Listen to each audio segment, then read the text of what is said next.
Shalom Aleichem. Shalom Aleichem. Shalom Aleichem. Topic for today is selective listening.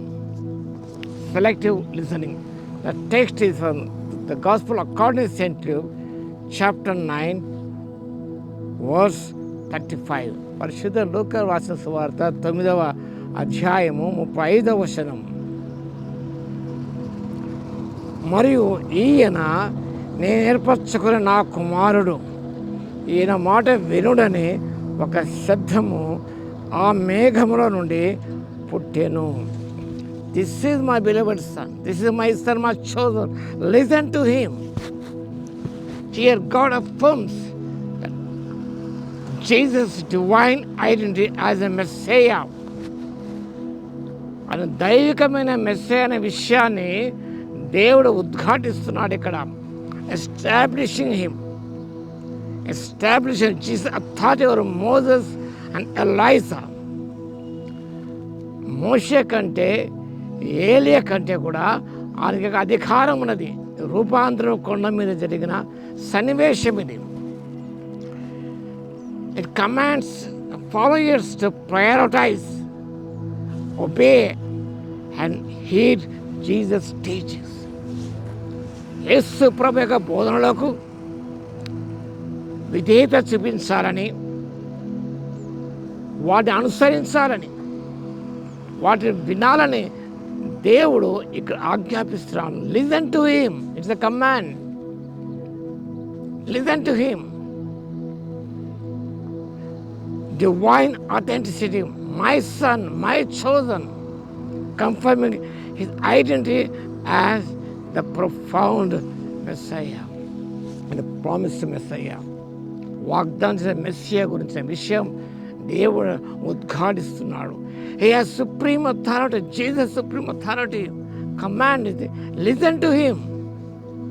Elevates Jesus over Old Testament law represented by Moses and prophecies represented by Elijah. ఏలియా యొక్క ప్రవచనముల కంటే, మోషే యొక్క ధర్మశాస్త్రము కంటే ఈయన గొప్పవాడు. అది కూడా విషయాన్ని ఇక్కడ గ్రహించుకోవాలి. A call to obedience. ఆయన మాట వినుడి అనగా this verse demands that believers not only hear but also obey and follow Jesus. విశ్వాసులైన వారు ప్రభు మాట వినడం మాత్రమే కాదు, కానీ విధేయత చూపించాలని, ఆయన బోధన అనుసరించాలని దేవుడు ఆశిస్తున్నాడు. నాటి ఈ వాక్య భాగము గమనించినప్పుడు this passage focus on the cross. యేసు ప్రభు యొక్క శిలువ మరణం గురించి విషయాలు ఇక్కడ ప్రస్తావించబడ్డాయి. యెరూషలేముగా నిర్గమించి ప్రభు సంభాషించడం కనిపిస్తున్నది. ప్రభు యొక్క పొందబోయే శ్రమల గురించి ఈ ప్యాసేజ్ అనేది చక్కగా మనం సూచిస్తున్నది.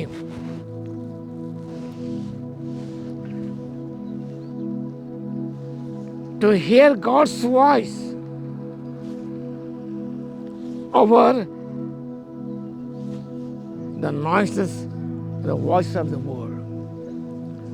ప్రపంచంలో అనేక స్వరాలు మనకు వినిపించబడుతున్నవి. Not hear the voice of the world but hear the voice of God. ఈ ప్రపంచం అంతా సైతాను చేతిలో ఉన్నది. కాబట్టి సైతాను యొక్క మాటలు వినకుండా, మనం ఆ బోధన అనుసరించకుండా, ప్రపంచమైన పద్ధతులు అనుసరించకుండా, దేవుని మాటలు, దైవ కుమారుడు యేసు మాటలు విని విధేయత చూపించి అనుసరించాలని వాక్యభంగం సెలవిస్తుంది. Selective listen to him is a command.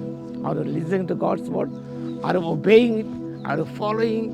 ఒకసారి పరిశీలన చేసుకొని ఆయన మాట విని విధే చూపిద్దాం, అనుసరిస్తాం. మహోన్నతుడ ప్రేమ స్వరూపుడ మీకు స్తుతి స్తోత్ర తండ్రి. ఈయన మాట వినుడని మీకు ఆజ్ఞ జారీ చేస్తున్నారు మా తండ్రి. మీ మాట విధేయత చూపి మీ బోధన అనుసరించి తండ్రి, లోక బోధన అనుసరించకుండా, లోక పద్ధతిని అనుసరించకుండా, లోక మర్యాదను అనుసరించకుండా మేము అనుసరించే కృపను, వెంబడించే కృపను ఇవ్వగలందుకు మీ స్తుతి స్తోత్రాలు చెల్లిస్తూ యేసయ్య నామమున ప్రార్థించి వేడుకొస్తున్నాము తండ్రి.